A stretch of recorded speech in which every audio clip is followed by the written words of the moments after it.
আগে জুলাই সনদ বাস্তবায়ন করেন।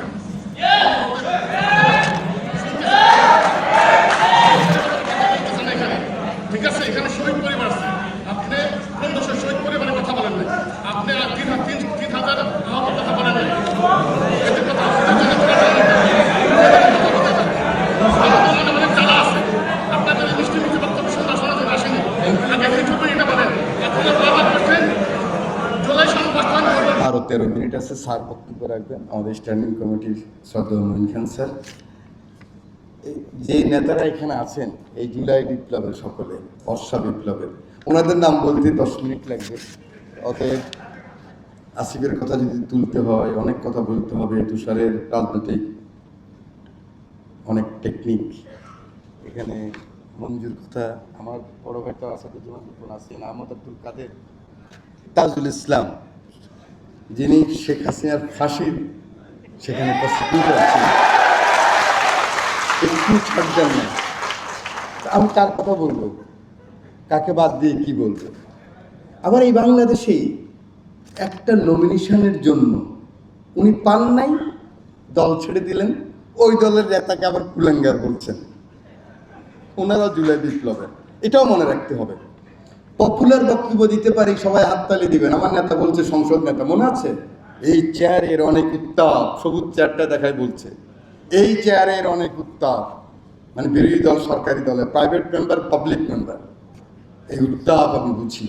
এটাই তো জুলাই বিপ্লবের সবচেয়ে বড় আকাঙ্ক্ষা।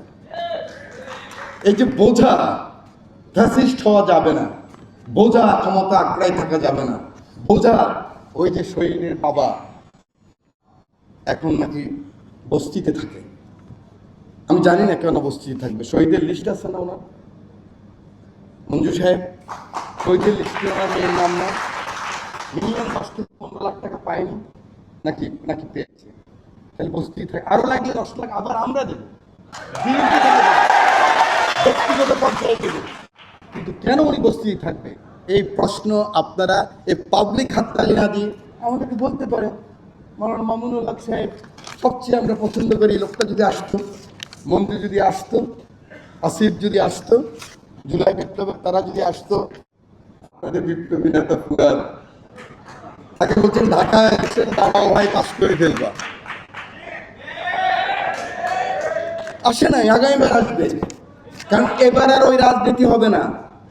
আগে কি হতো, আমার যে ম্যানিফেস্টো যেটা নিয়ে ভোটে গেলাম, আমরা যাই, বারবার গিয়েছি, 1 বছর যাওয়ার আগেই স্যার আছেন এখানে উপস্থিত, মঈন খান স্যার, আমাদের রিপন ভাই আছেন, আমরা আমাদের ওই ম্যানিফেস্টো না কইরা আগামী 5 বছর কিভাবে থাকবো ওই ধান্দাই তো করছি নাকি সবাই। তা 54 বছর আগাইতে পারি নাই ভাই, এখন বিএনপি থেকে দিয়ে 100% আগাইতে চান কেন? 20% আগায়, 25% আগায়, মাহমুদ হক সাহেবের সুযোগ দেন আমাদেরকে, আপনারা আগামীবার আসবেন, আমরা এখানে থাকবো, আপনারা আবার 25% বাড়াবেন, 30%, তাহলে 3 পার্লামেন্টে 100% হয়ে যাবে। আমাদেরকে ভাই 2 মাসও তো হয় না, এখন 220 জন নতুন এমপি, আমি তো হুইপ, 80 জন আমাদের মাত্র, 77 জন পুরান, জমাতের মিলাইয়া 4 জন।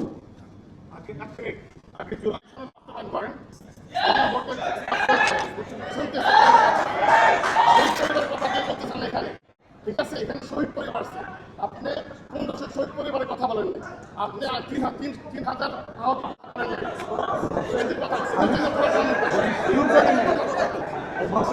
অনেক জ্বালা আছে, আপনাদের শোনা জন্য আসেনি। এটা বলেন, বারবার করছেন জুলাই সনদ বাস্তবায়ন করবেন, পপুলার বক্তব্য, প্রোগ্রাম শেষ করেন, পপুলার বক্তব্য, কিছু যে ধরবো বর্ষা বিপ্লবের কথা তো প্রথমেই বলেছি নাকি ব্রাদার? এটাও ওনার কিন্তু একটা রাজনৈতিক অধিকার, উনি এরকম বলতে পারবে। আরে ভাই, আমাদের জাস্টিন ট্রুডো, ওকে জুতা মারছে না একটা মেয়ে, ইয়াং মেয়ে, 2 বছর আগে, উনি বলতে পারে এই বাংলাদেশ চাই আমরা, বলেন আপনি এই বাংলাদেশ চাই, আপনি বলতে পারবেন, আপনার অধিকার আছে, আপনারা কতটুকু গ্রহণ করবেন সেটা হলো বড় কথা। এই কথাটুকু বলতে চাই। সময় নেই, শুধু বলতে চাই আমরা পথ হারাবার চেষ্টা করব না। আমরা জুলাইয়ের যারা আমাদের আত্মহতি দিয়েছেন, 17 বছরের আমাদের আন্দোলন সংগ্রামে যারা আত্মহতি দিয়েছেন, আমাদের তাদের রক্তের বিনিময়ে আমি সেদিন বক্তব্য রেখেছি যে জাতীয় সংসদে ঢুকতে পারবো এটা ভাবিই নেই। এই রক্তের মধ্যে দিয়েই তো জাতীয় সংসদ আসছি। অতএব ওরা তো আমাদের মাথার কাজ। ওদেরকে বুকে নিয়ে বন্ধু মুক্তিযোদ্ধা বানাই প্রত্যেক 16 ডিসেম্বরে নেব, সেই মুক্তিযোদ্ধা তো না, সেই পরিবার না, ওই চেতনা বিক্রি করব না। জুলাইকে বুকে ধারণ করতে যদি পারি, সেটাই হবে আগামী দিনের রাজনীতি এবং সবার আগে বাংলাদেশ। আপনাদের সকলকে শুভেচ্ছা।